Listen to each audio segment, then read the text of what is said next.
aspirantes às posições da primeira parte da tabela e adversários direto, fazer um jogo que tu vai dominar o tempo inteiro, né? E é importante, quando a gente não tem o controle, a gente consiga se defender bem. Eu acho que, com exceção ali dos momentos já da parte final do jogo, onde as trocas, né, que o Anderson fez empurraram o Bahia para frente, a gente teve um bom controle do jogo. Não foi um jogo de muitas oportunidades, mas foi um primeiro tempo muito bom que nós fizemos, né, com maior posse, com maior controle, né, tecnicamente controlando a partida, criando volume, mas, como eu disse, de poucas oportunidades. Eu acho que a gente precisa valorizar, né, essa atuação com o resultado, né, contra um adversário que é forte, jogando dentro da sua casa, está motivado pela troca do comando, né, e, como eu disse, está numa posição até acima da gente na tabela. O goleiro do Bahia não fez uma defesa. Até que ponto, Roger, o desempenho do ataque está te preocupando? O do Grêmio fez uma, né, e a bola na trave. Não me preocupa, porque no outro jogo, por exemplo, nós criamos muito. Jogamos contra o adversário que conseguiu bloquear nossas ações, né. Agora, ficar excessivamente preocupado porque no evento de hoje, jogando um jogo fora de casa contra um time qualificado que está disputando as mesmas questões que a gente, já não imagina um jogo com muitas oportunidades. Não me preocupa até esse momento. Roger, queria que falasse do desempenho do Janderson e do Campas e as substituições, porque chamou a atenção. O torcedor pede o Pedro Lucas e hoje você colocou ele para jogar, e justamente um estádio com mais de 40 mil pessoas. O jogo estava difícil, o jogo pegado, vou usar esse termo, e mesmo assim você colocou esse menino para jogar e fez ali o papel dele.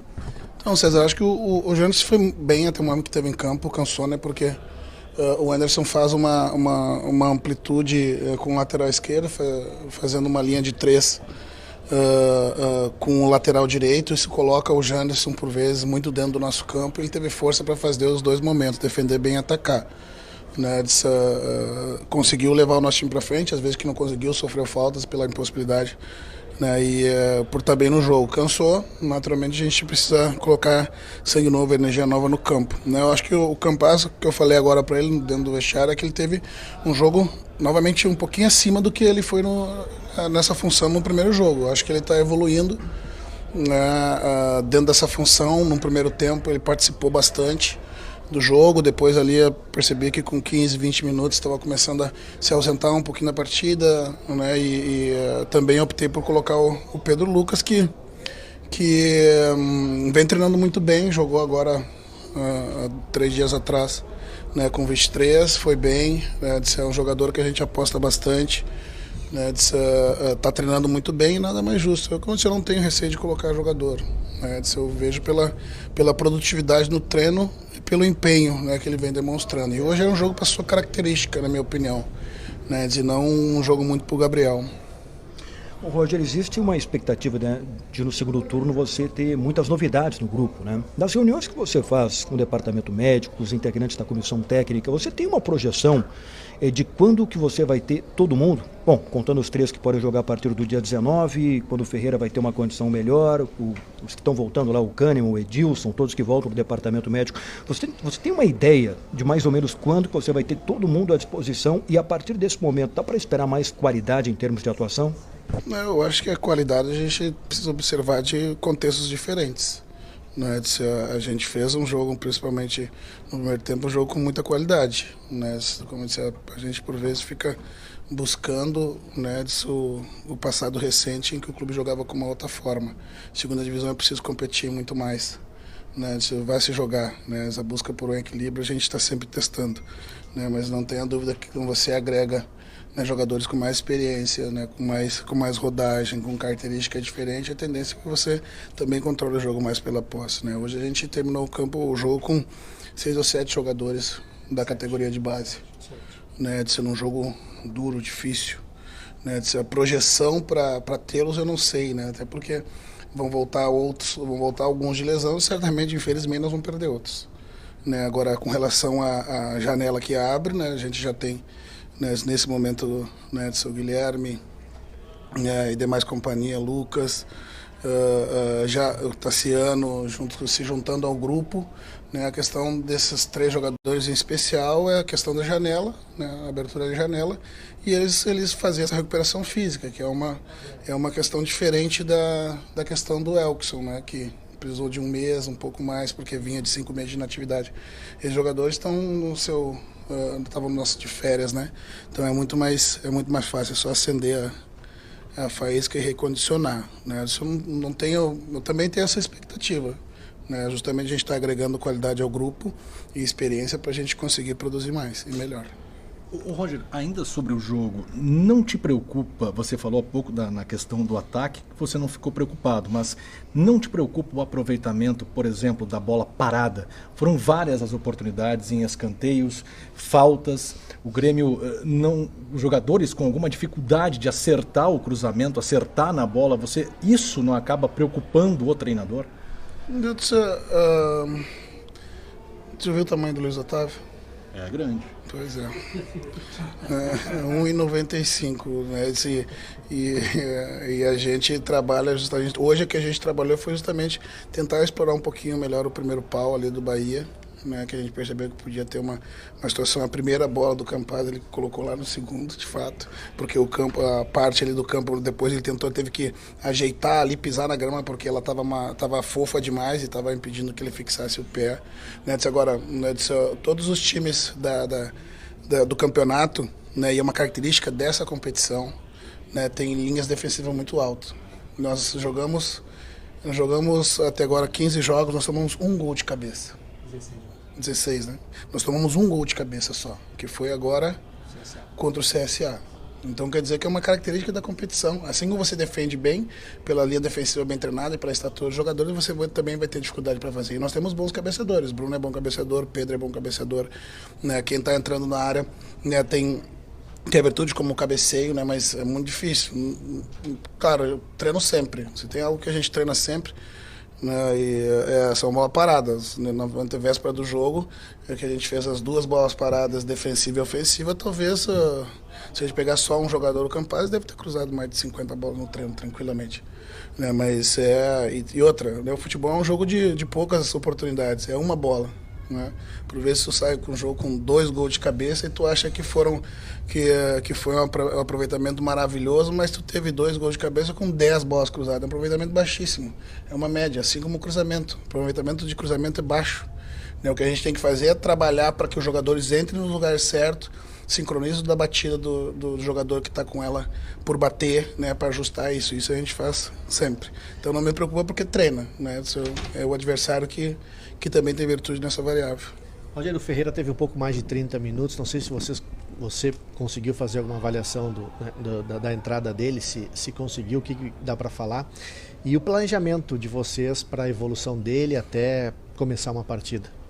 O Ferreira tinha tranquilamente, né, pelo todo o volume de trabalho dele, dos quase 20 dias de trabalho depois do seu retorno, para jogar 30 minutos muito bem. Podia se estender para 45? Poderia, né, uma janela, mas a gente optou por fazê-lo entrar 30 já, né, onde ele de tanque cheio, né, e o adversário já com o tanque um pouco mais vazio, né, deixar ele na amplitude muitas vezes. No final do campo eu estava referindo e passando para dentro do campo para a gente fazer a linha de 3 com o Nicolas, para deixar o Ferreira na amplitude para ir num contra um com o lateral direito que já estava com amarelo, né, de ser um jogador jovem também, e o Ferreira usar a virtude dele, entra naturalmente sem ritmo de jogo, né?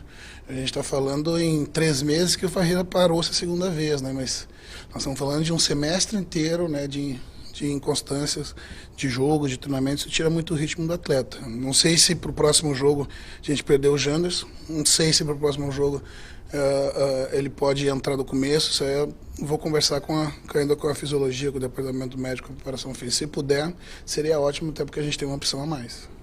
Como nós conversamos pouco, eu vou fazer 2 rápidas, tá? Em relação aos 2 jogos agora em casa, importância desses 2 jogos, até para o torcedor também se situar. E outra é um assunto que de ontem para hoje, nas redes sociais, o torcedor, que é o parâmetro que nós temos, né, com o torcedor, a liberação do Fernando Henrique. A tendência é ele acertar ali com o Cruzeiro, e o próprio Denis falou que vocês da comissão técnica, conversaram e optaram por liberar o jogador por empréstimo. E queria que você falasse sobre esse empréstimo, porque era um menino que estava aí relacionado, vinha ficando à disposição, chegou até a entrar em alguns jogos. Bom, o Fernando entrou um pouco. Desculpa, o Fernando, eu não sei se entrou comigo. É um jogador. É um jogador de fato que. Um pouquinho no final, né? Mas o Fernando é um jogador que, quando eu cheguei aqui, havia muitos jogadores da posição. Né? E o treinador acaba optando por jogadores que naquele momento possam adicionar melhor, né? E o empréstimo de jogadores jovens também é para que os jogadores adquiram rodagem, né? Porque o Fernando, acho que o Fernando tem 21, 22 anos, o jogador evolui jogando, né? E se ele não tem condição, né, de ter espaço naquele primeiro momento, né, a gente percebe que o atleta precisa dessa maturidade jogando. O treino é muito bom, mas jogar é muito mais, né? Então aí o Sarará nessa fila, nessa hierarquia da fila, acendeu antes, né, do Fernando, né? Então esse é um processo, para mim, que é um processo natural, né, do torcedor. Hoje nós acabamos com 7 jogadores da base, né? O torcedor deseja ver os jogadores em campo, mas como eu disse, ele deseja ver, mas assim, quando não joga também ele não quer mais, ele quer que bote outro, né? E a gente tem compromisso com os atletas. Eu vejo um processo natural, né, um processo natural. Hoje, por exemplo, né, um jogador que todo mundo, que a torcida por vezes identifica como sendo o símbolo do rebaixamento, o Thiago Silva fez uma partida impecável, né? No jogo em casa, né, em que no jogo contra o último que nós ganhamos, contra o Londrina, em determinado momento eu busquei ter a alternativa do Thiago em campo, mas eu tenho certeza que a impaciência que o torcedor muitas vezes tem com ele vai impacientar, vai gerar ansiedade para o nosso time no jogo que a gente estava ganhando.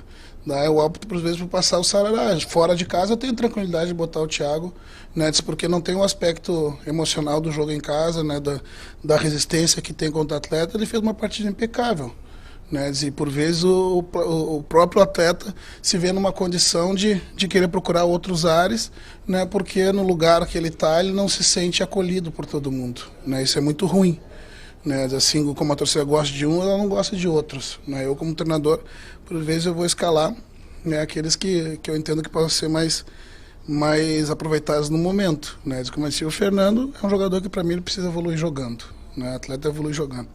Há pouco a gente falou de 3 jogadores que podem ficar à disposição a partir da partida contra o Brusque, né, quando a janela estiver aberta. Você pediu mais alguém em termos de reforços, Roger? Houve essa conversa com a direção? Tem chance de ser mais alguém contratado? E o meia, aquele articulador clássico, pela maneira que o Grêmio joga hoje, não seria uma prioridade? Não, a gente já falou a respeito dessa posição, né? Nós temos no grupo Benítez, nós temos no grupo o Pedro, o Gabriel, né, o Campas, né, os jogadores que a gente está agregando qualidade, fazem por vezes posições duplas, né? O Gabriel joga no meio, joga no lado, né, mas eu sei onde é que está querendo chegar, né? O presidente falou que não vai me dar reforço, né? Não é isso, né? Isso é ele que manda. Quem manda, quem pode, obedece quem precisa. Né? Se ele está dizendo que por vezes que a gente não pode nesse momento, né, é o chefe que decide. Se a gente conseguir convencer ele, eu quero contratar mais 10, né, para ter bastante qualidade. Mas de toda forma, quando a gente chegou, a gente sabia da condição do clube. Né? Então a gente vai estar sempre atento. A janela abriu, ela vai fechar, né? Ela fica um período aberta. Se a gente prospectar alguma coisa, a gente vai lá, chama o Denis, chama o Diego, a gente faz uma comitiva e vai lá e tenta convencer o Gordinho para liberar alguma coisa. Só para contextualizar, hoje o Denis Abrão, na entrevista que ele deu para todo mundo, ele disse que se tiver possibilidade... Não, isso aí, mas a gente precisa ter argumento bom para convencer o Romildo. Né? Ele é duro na queda. E, como ele é que tem responsabilidade financeira sobre o clube. A gente, como treinador, eu vou querer muito, mas eu tenho que ser parceiro do clube. Não pode? Beleza. Dá para dar uma esticadinha na corda? Vamos lá, é importante. Não é mais caro ficar na Série B? Né, mas acontece que o orçamento, a certeza de subir, ela não é 200%. A gente quer muito o acesso, obviamente. A gente vai brigar com isso até a última rodada. Né? Mas o que o presidente está buscando com isso é não deixar o clube diferente do que ele encontrou. Isso é responsabilidade. Eu acho que aquele tipo de gestor, né, que gasta e não pensa no dia de amanhã, esse vai acabar. Se não acabar, os clubes vão ter problema. Muito obrigado.